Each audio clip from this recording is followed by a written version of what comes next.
Como es costumbre, el capítulo 1067 nos presentó unas cuantas cosas interesantes de las que quiero hablar a continuación.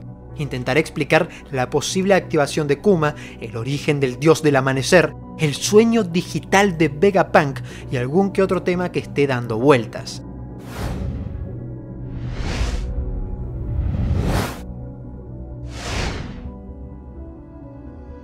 Al final, la idea de que Vegapunk fuese una computadora gigante no estaba tan alejada de la realidad, y tenemos lo más cercano a una especie de internet en el mundo de One Piece, que en vez de utilizar servidores directamente se conecta a los recuerdos y el conocimiento de Vegapunk, su cerebro, algo que tranquilamente podría ser utilizado como idea para un videojuego o película de terror psicológico.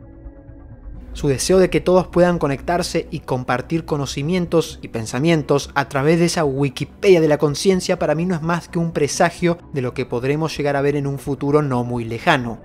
Luffy es una máquina de cumplir sueños de forma directa o indirecta, por lo que si Vegapunk no logra cumplir ese objetivo, Luffy de alguna manera podría llegar a hacerlo. Recordemos que ya estamos atravesando un momento en la historia en la cual Luffy controla un haki bastante roto. Algunos pocos personajes además pueden escuchar la voz de todas las cosas, pero Luffy ha sabido transmitirla. A través de su conciencia le habló a Momonosuke. Además posee una fruta que rompe cualquier tipo de límite y parece depender de la imaginación.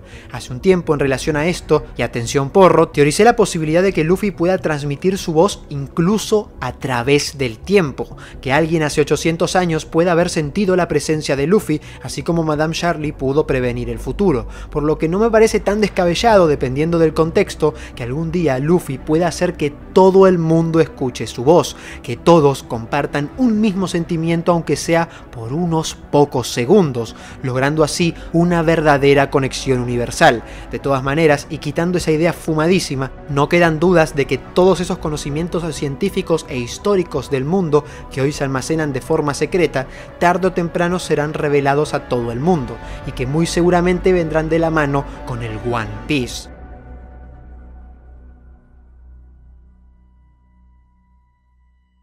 Por otra parte, está la situación absurda de Luffy con los escarabajos, algo que siempre asumí que era un chiste, como ya había visto en varios mangas y series de anime que en verano se ponen un tanto festivos por la aparición de los bichos y que incluso el escarabajo rinoceronte es como una especie de insecto especial entre los más chicos, asumí que la actitud de Luffy era algo sencillamente infantil y japonés, interesarse en distintos escarabajos, nada más.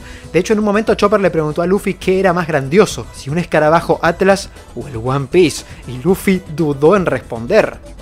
Oda volvió a incluir uno de estos chistes ahora cuando Bonnie atrajo a un montón de insectos, y siendo que hoy One Piece oculta tantos datos interesantes y referencias de los más curiosas, no tardé en pensar que quizás había algo más con todo este tema de los escarabajos. Y sí lo había, la historia de Chepri, el dios egipcio del sol naciente o del amanecer.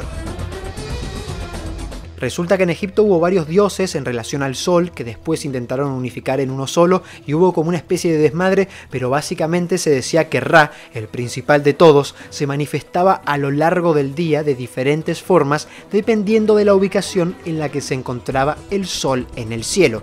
De esta manera, a la tarde era un dios, a la noche era otro y a la mañana era Chepri, cuya apariencia era la de un hombre con cabeza de escarabajo.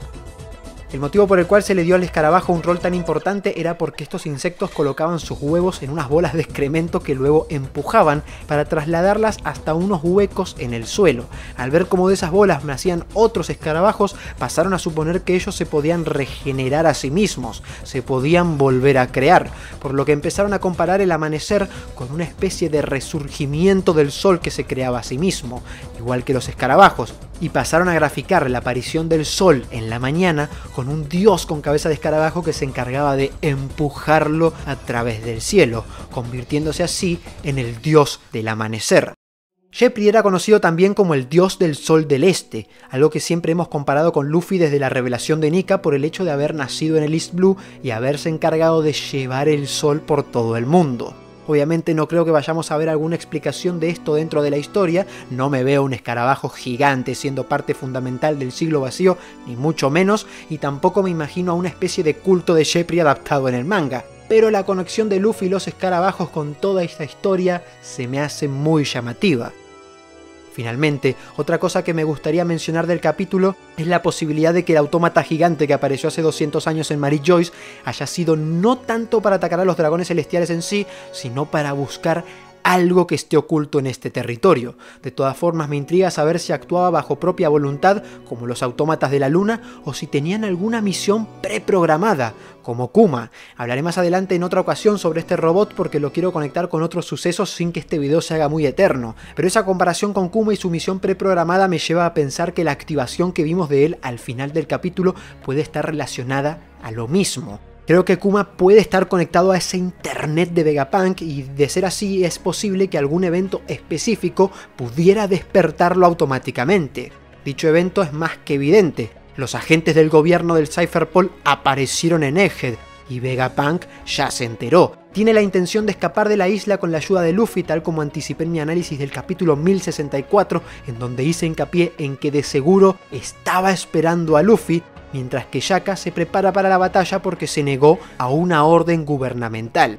Todo esto está almacenado en Punk Records y por ende Kuma podría recibir esa señal y despertar su cuerpo con vaya uno a saber qué objetivo.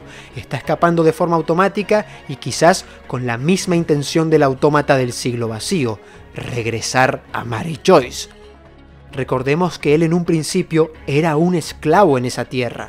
De todas maneras no son más que conjeturas y posiblemente Oda está intentando despistarnos. Sin embargo, las declaraciones de Vegapunk y el ejército revolucionario son determinantes. La llegada de Luffy puede ser obra del destino y la guerra más importante está por comenzar.